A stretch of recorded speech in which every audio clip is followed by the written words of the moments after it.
Hi, this is Hosea Rosenberg. I'm here with Whole Foods Market, and I'm going to give you a quick tip on making gravy for the holidays.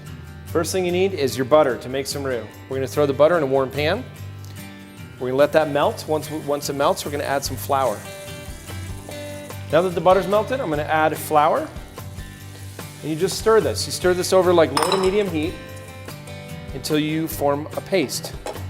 This paste is called a roux. You want to cook this out for a couple minutes to cook out some of the raw flour taste. You'll notice a buttery, nutty kind of flavor coming off it as it starts to get good. If you want a dark gravy, you can cook the roux down to a much darker color. Basically, whatever color you get the roux to, it's going to transfer that to your gravy. Now that the roux is ready, I'm going to whisk in some warmed up chicken broth, low sodium, and you want to whisk this in slowly. Make sure it all gets incorporated and you don't have any lumps. So we're going to bring this up to a boil. We're going to let it simmer for a little while. And this is what we call a velouté. It's basically thickened stock with roux. And this is something you can make ahead of time. So if you have a lot to do on Turkey Day, go ahead and make this a day or two ahead of time. Keep it in your refrigerator. And when you're ready to make the gravy, pull it out and just reheat it. So we're going to let this come up to a boil, stirring the whole time. And you want to let it simmer for about a minute or two to really let the roux activate and thicken up the sauce. So at this point, this is where we can either stop or move on to making the finished gravy. All right, well now it's time to make the finished gravy. We're going to take this roasting pan. I just put it over a high heat. We're going to let the juices come to a boil, and then we're going to deglaze with some white wine.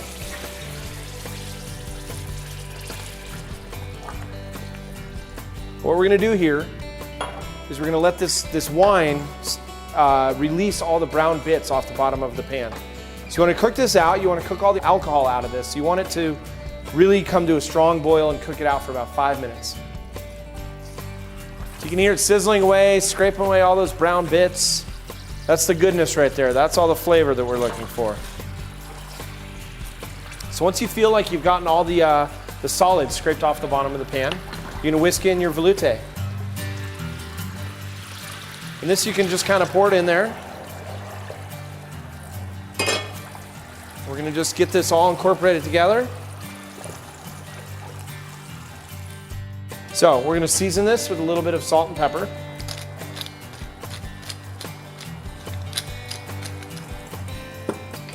Make sure you start with just a little bit of salt because you did season your turkey already with salt, and these drippings could already have a fair amount of sodium, so you want to make sure you taste it as you go. You can always add more salt, you can never take it away.